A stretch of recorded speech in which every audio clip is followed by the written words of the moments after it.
እጅግ አስደንጋጭ ጉዳይ ተጋለጠም። የኦርቶዶክሱ ሊቅ የሆኑት አባ ገብረ ኪዳን ማርያም ቤዛ አይደለችም ሲሉ የአቡነ ገብርኤልን ስብከት ደገሙ። አባ ገብረ ኪዳን ማርያም ቤዛ አይደለችም አሉ እንዴ? በመጽሐፍ ቅዱስ ሊያማልድ በሕይወት ይኖራል። ስለኛ የሚማልደው እሱ ራሱ መስዋዕት የሚሆን በግ ነው። በክህደት የጻፉትን ጭምር የራሳቸውን መጽሐፍ ትክክል እንዳልሆነ አመኑ።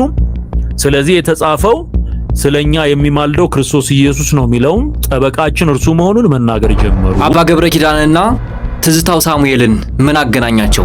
ብፁዓን አባቶች ገዳማውያን ሊቃውንተ ቤተክርስቲያን በተገኙበት የተመረቀው የአባ ገብረ ኪዳን መጽሐፍ አጸጹ ምንድን ነው? በዚሁ መጽሐፍ በምዕራፍ 3 ላይ የተጠቀሰውስ ስለምን ያወራል?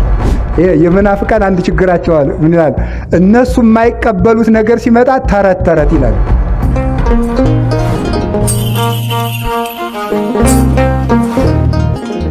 ሰላም የተከበራችሁ ክቡራትና ክቡራን የልብ አምላክ ሚዲያ ቤተሰቦች፣ በዓለም ላይ ያላችሁ ኦርቶዶክሳውያን ሰላም እግዚአብሔር በያላችሁበት የዓለም ክፍል ሁሉ ይሁን።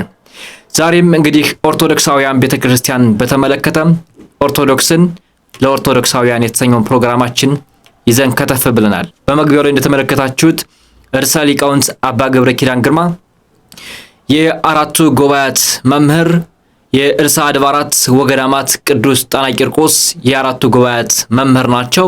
እንግዲህ እኒህ አባቶች የተከበሩ እንቁ የቤተክርስቲያን አባት አምድ ናቸው። ከሰሞኑ እንዲሁም ከትናንትናው ዕለት ጀምሮ በሶሻል ሚዲያ ሲዘዋወር የነበረው የአባታችን ትምህርት ላይ ተቆርጠው የተወሰዱ ሾክ የሚያደርጉ ቤተክርስቲያን ምዕመናንን ግራ የሚያማቱ ፓስተሮችና ጴንጤዎች እጅግ የሚዘገንን ትምህርት አስመስለው አቅርቦታል። ይህ ለምን ሆነ? እውነት አባ ገብረ ኪዳን ግርማ የኢየሱስ ክርስቶስን አምላክነት ካዱ? ላሰማችሁ። እንዲህ ብለው ሲናገሩ ሰምተን አናውቅም። ይሄ አዲስ ነገር ነው፣ ይበል የሚያሰኝ ነው። እንስማው። መጽሐፍ ቅዱስ ሊያማልድ በሕይወት ይኖራል። ስለኛ የሚማልደው እሱ ራሱ መስዋዕት የሚሆን በግ ነው። እሱ ራሱ የራሱን መስዋዕትነት የሚያቀርብ ሊቀ ካህናት ነው። እሱ ራሱ የራሱን መስዋዕትነት የሚቀበል ንጉሥ ነው።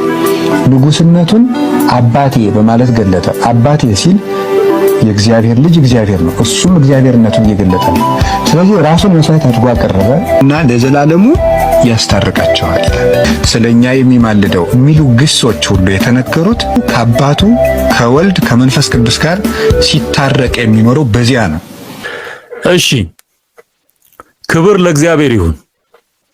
እኛ ሰዎች ሲድኑ እና እውነትን ወደ ማወቅ ሲደርሱ ደስ ይለናል። በዚህ እግዚአብሔርን እናመሰግናለን። በእውነት ትዝታው ሳሙኤል አሁን ቀደም በኢትዮጵያ ኦርቶዶክስ ተዋሕዶ ቤተክርስቲያን በዘማሪነት ቤተክርስቲያንን በማገልገል የሚታወቅ ልጅ ነው። አሁን ደግሞ ለቤተክርስቲያን እሾህ ሆኖ አባቶች የሚናገሩትን ስተት እያንዳንዱ ነገር በመቆራረጥ በማውጣት አባቶች ገና ይሳሳታሉ ተብለው እንደ ሾህ እንዲያሾህ አሹለው የሚጠብቁ ሰዎች ናቸው እነዚህ። እንግዲህ ርዕሰ ሊቃውንት አባ ገብረ ኪዳን ግርማ የተናገሩት ትምህርት ኢየሱስ ክርስቶስ አምላክ ነው፣ ንጉሥ ነው፣ የዓለም ገዥ ነው፣ ከሰማያት ሰማያት የወረደ ነው። ነገር ግን በዕብራውያን 7:25 ላይ እንደተቀመጠው ራሱን መስዋዕት ያደርጋል፣ ራሱን ያማልዳል ብሎ የተጻፈችውን ጽሑፍ ኢየሱስ ክርስቶስ አማላጅ ነው ብለው ክብሩን ዝቅ አድርገው ዛሬ መምህራንን ሊቃውንትንን ቤተክርስቲያን የተሳሳተች ትምህርት እያስተማራች ነው የሚሉ ከሊቃነ ጳጳሳት አንስተው የሚናገሩት ምዕራፍና ቁጥር ነው። ይቺ ያማልዳል የሚለውን ወርድ የተጠቀሙባት ኢየሱስ ክርስቶስን እንደ መንገደኛ እሱ መካከለኛ ሆኖ መካከለኛ የሚለውን ጥቅስ ለማገናኘት የተጠቀሙበት ነው። ኢየሱስ ክርስቶስ ንጉሥ ነው፣ አምላክ ነው፣ ጌታ ነው፣ ያድናል፣ ይፈውሳል ይሉህና እሺ ብለህ ስትከተለው ከማን ነው የሚያስታርቅህ ብለህ ስትጠይቀው ከአብ ይልሃል። ኢየሱስ ክርስቶስን ክብሩን ዝቅ አደረጉት ማለት ነው። ይህንን ግን እነሱ እየተመለከቱትና እየተማሩት ወይም እያወቁት አይደለም። ራሱን መስዋዕት ያደረገ ኢየሱስ ክርስቶስ ነው። አዳም በተሰደደ ጊዜ የአዳምን ፈተና ሁሉ የተቀበለለት ወደ ቀድሞ ንጉስነቱ ለመመለስ መስዋዕት ሲሆነው ኢየሱስ ክርስቶስ ነው። ይህ የሆነው ደግሞ በቅድስተ ቅዱሳን በድንግል ማርያም አማካኝነት ከልጅ ልጅህ ተወልጄ አድናለሁ ብሎ በገባለት ቃል ኪዳን መሰረት ድንግል ማርያም ባትገኝ ኖሮ ኃጢአተኛ በበዛበት፣ ችግር በበዛበት፣ አጭበርባሪነት በበዛበት ዓለም ኑሮ ቀጥሎ ቢሆን ኑሮ ድንግል ማርያም ባትገኝ ኑሮ አንድ ፍሬም ባይተውልን ኑሮ አሁንም አዳም በገነት ሳይሆን በሲኦል ውስጥ እየተሰቃየ ይኖር ነበር። ነገር ግን እሷ መስዋዕት ሆና ቤዛ ሆና ዓለምን አድነዋለች። በማን? ቤዛዋን ወልዳ።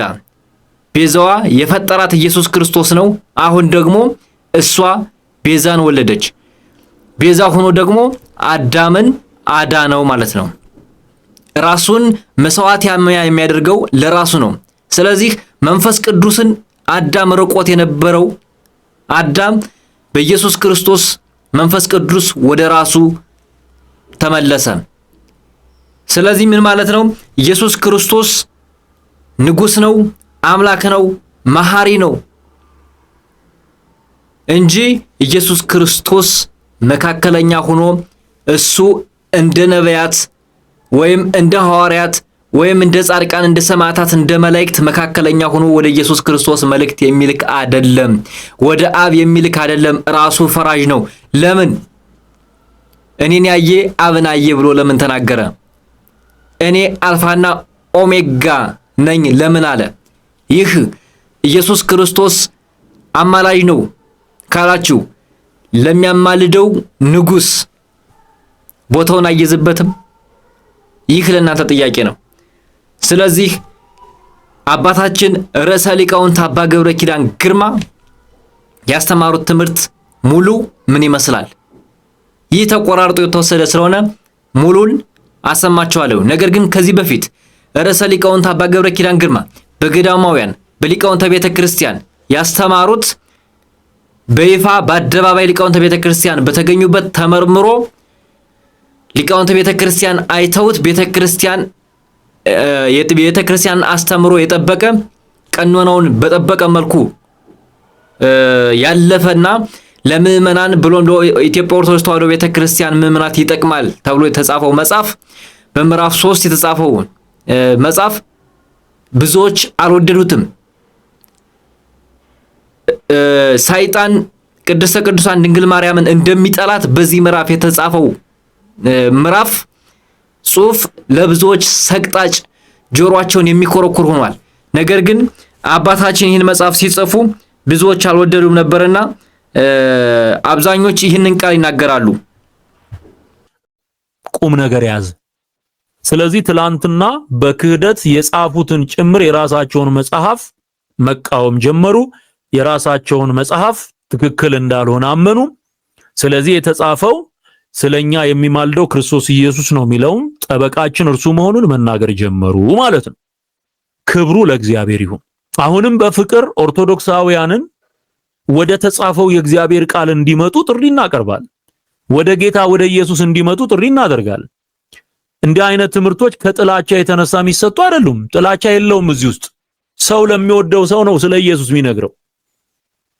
ስለዚህ እኔም በእግዚአብሔር ደስ ይለኛል፣ ልፋቴ ድካሜ ከንቱ ስላልቀረ እግዚአብሔር ፍሬ እንዲያፈራ ስላደረገው የተዘራ ዘር ስለሚበቅል ክብር ለኢየሱስ ይሁን። በየቀኑ በቃ ጉሮሮይ እስኪደርቅ ድረስ ምጮኸው ይሄው እንደዚህ ያለ ውጤት አመጣ። እንግዲህ በዚህ ልክ ነው በመጽሐፍ ቅዱስን አንስቶ እኔ ብሎ የተናገረው ራሱን ሊቅ፣ ራሱን አዋቂ፣ ራሱን የትልቆች ትልቅ፣ ራሱን የነቢያቶች ነቢያት ኢየሱስ ክርስቶስ ተገላጭ ነው፣ ኢየሱስ ክርስቶስ እንዲህ ያለኝ እያለ ላንቀውን በየአደባባይ ሲለቅ የሚውል ትዝታው አሁን ይህን ተናገረ። አንተ እንደዚህ ብለህ ስለተናገርክ የኢትዮጵያ ኦርቶዶክስ ተዋሕዶ ቤተክርስቲያን ገደል ገባች ማለት አይደለም። አንተ እነ ንስጥሮስ እንኳን ያስነሱትን ፈተናና ስቃይ ቤተክርስቲያን አልፋ ከዚህ ደረጃ የደረሰች ናት። አይደለም ሊቃውንት የሚባሉት አባቶች ሊቃነ ጳጳሳት እንኳን ሳይቀሩ ሄደው ታይቷል። ቤተክርስቲያን መሰረቷ ክርስቶስ ነው። ማንም የሚያናውጻት አይደለም። ሞገዱ የሚያናውጻት አይደለችም። ቤተክርስቲያን አለት ናት።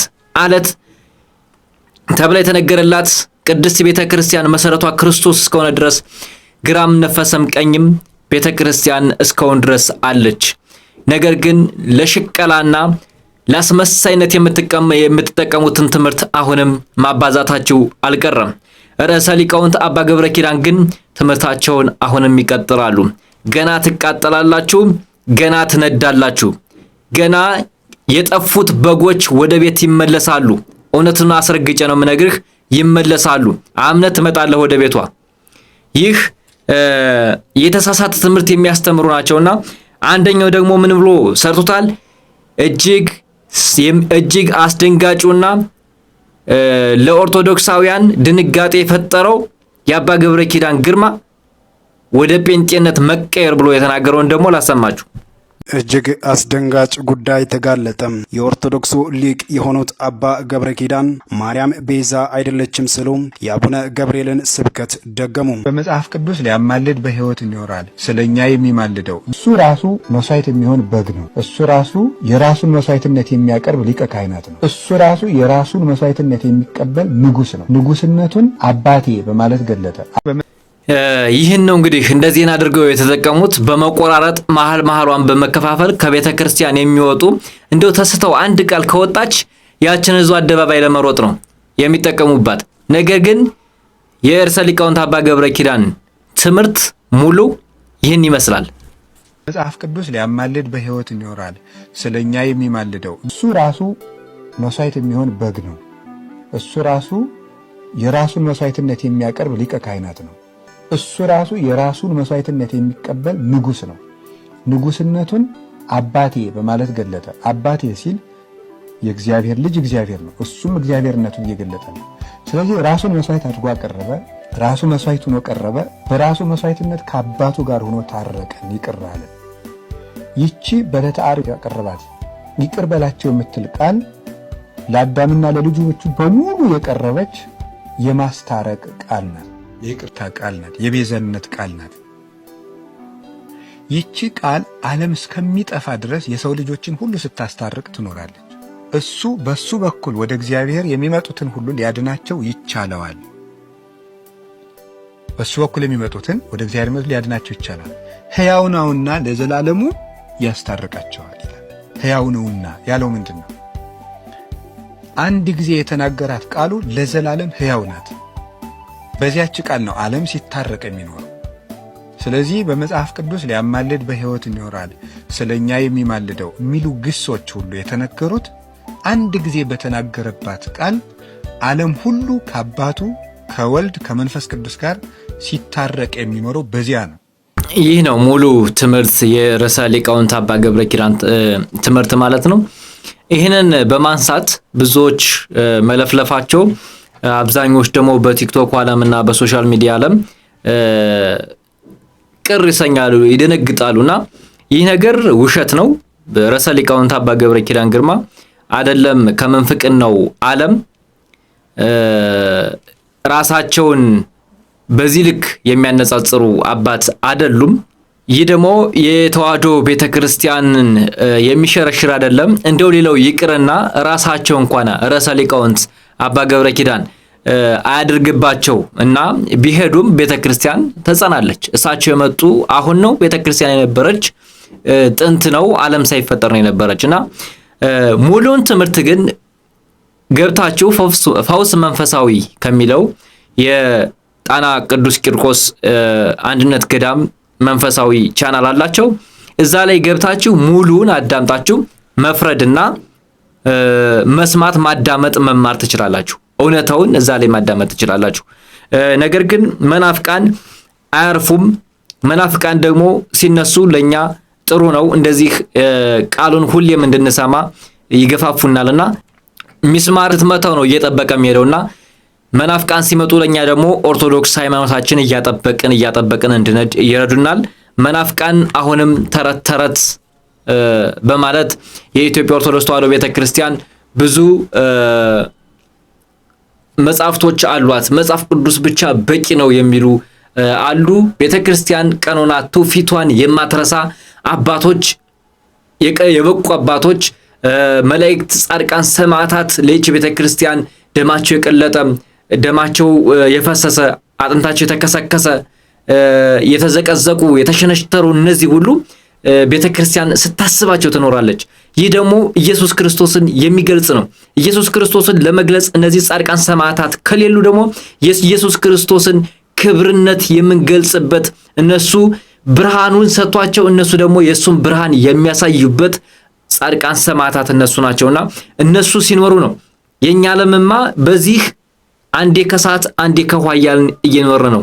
ቢያንስ እንኳን እነሱን አይተን ከኛ የወጡት ጻድቃን ሰማዕታት መስዋዕት የሆኑት ኢየሱስን ብለው የተንከራተቱት በየገዳማት በየአድባራቱ በየሄዱበት ወድቀው የቀሩት አባቶችን ኢየሱስ ክርስቶስ ደግሞ ብርሃኑን ሰጥቷቸው እንደነ ተክለዬ እንደናወየ ያሉትን አባቶች አሁንም አብዝቶልን የምንቀጥልበት ዘመን ያምጣልን። መናፍቃንን የሚያጠፋልን መንፈስ ኢየሱስ ክርስቶስ በቅርቡ ያሳየን ብያልኩኝ። ነገር ግን አባ ገብረ ኪዳን ግርማ መናፍቃን እንዲህ ሲል ይናገራል። የመናፍቃን አንድ ችግራቸው አለ። ምን ይላል? እነሱ የማይቀበሉት ነገር ሲመጣ ተረት ይላሉ። አይጥጋም ማምላክን ድንቁርና እኮ ነው ማለት ላለመማር ተረት ነው። ተረት ዝም ብለህ ይላል ማለት ተረትስ አንተ የማርያምን ታሪክ አልቀበልም እያልክ እግዚአብሔር በቆሎ ሰጠኝ እያልክ የግል ታሪክን የምትተርክ ሉካይ ድረስ እኮ ነው በእውነቱ ማምላክ። ታወት ማርያም ናት። እንዴት አድርገህ ትክደዋለህ? በአመክንዮን ብትሄድ በመጽሐፍ ቅዱሳዊ ማስረጃ ይሄው ነው። ታወት ማርያም ናት። ቃል ኢየሱስ ክርስቶስ ነው። ምን ታደርጋለህ? ቀዳሚው ቃል ውእቱ ወውእቱ ቃል አብ እግዚአብሔር ውእቱ ወእግዚአብሔር ውእቱ ቃል ወዝንቱ ቃል ቀዳሚውም ቀዲሙ ወዝንቱ ቃል ሥጋ ኮነ። በቃ የመጀመሪያ ቃል ነበረ። ቃልም በእግዚአብሔር አብና በእግዚአብሔር መንፈስ ቅዱስ ዘንድ ነበረ። ቃል ራሱ እግዚአብሔር ነበረ። እግዚአብሔር ውእቱ ቃል፣ ያ ቃል እግዚአብሔር ነበረ። ቃል ሥጋ ኮነ፣ እግዚአብሔር ሰው ሆነ። ከማን ሆነ? ከማርያም። በጽላቱ ላይ 10 ቃል ተጻፈ። በድንግል ማርያም ማኅፀን አካላዊ ቃል ተቀረጸ። የዕለት ጽንስ ሆነ። እግዚአብሔር በማኅፀኗ አደረ። ስለዚህ ታቦት ድንግል ማርያም ናት። ቃል ኢየሱስ ክርስቶስ ነው። በዚህ ልክ ነው እንግዲህ አባታችን የራቀውን አቅርበው የረቀቀውን አጉልተው በዚህ ልክ የሚያስተምሩን አባት ኢየሱስ ክርስቶስን አማላጅ አድርገው አመኑ በማለት የምንፍቅና ትምህርታቸውን እኛ ወደ ቤተክርስቲያናችን እንደው ጠጋ ብለን እንኳን ጸሎት እንዳናደርግ የሚኮረኩር መንፈስ የሚልኩት እነዚህ ናቸውና በነገራችን ላይ እንደዚህ አይነት ችግሮች ሲመጡ እኛም በቅርብ የምናቀርብላችሁ ነው የሚሆነው። ቻናላችን እየታየ አይደለም። የኢትዮጵያ ኦርቶዶክስ ተዋሕዶ ቤተክርስቲያን ድምጾች መውጣት አለባቸው። የአባቶችን ትምህርት እንዲሁም ምክረ አበው ቤተክርስቲያንን በተመለከተ የምናቀርብላችሁ ወንድሞቻችሁ ነን። ሰብስክራይብ አድርጉን፣ ሼር አድርጉላቸው ለእህቶች ለወንድሞች። ኦርቶዶክስ ከኦርቶዶክስ እንተባበር፣ እንተጋገዝ። ይችን ዓለም መቆጣጠር እንችላለንና ሼር ላይክ እያደረጋችሁ የዛሬው ፕሮግራማችን ይህን ይመስል ነበረ። በሌላ ቪዲዮ እስከምንገናኝ ድረስ መልካም ጊዜ ይሆንልን። አምላካችንና መድኃኒታችን ኢየሱስ ክርስቶስ ጸጋና በረከቱን አብዝቶ ኢትዮጵያ ሀገራችን በያለችበት ሁሉ ሰላሟን ያብዛላት። ዳሯን እሳት መሃሏን ወይን አድርጎ ይጠብቅልን። ቅድስተ ቅዱሳን ድንግል ማርያም ሀገራችን ኢትዮጵያን ሰላም አድርጋ በተሰጣት ቃል ኪዳኗ አኩራሪተ ማሳይተ ምሕረት ቅድስተ ቅዱሳን ድንግል ማርያም ጸጋና በረከቱን ታብዛልን። በያላችሁበት የዓለም ክፍል ሁሉ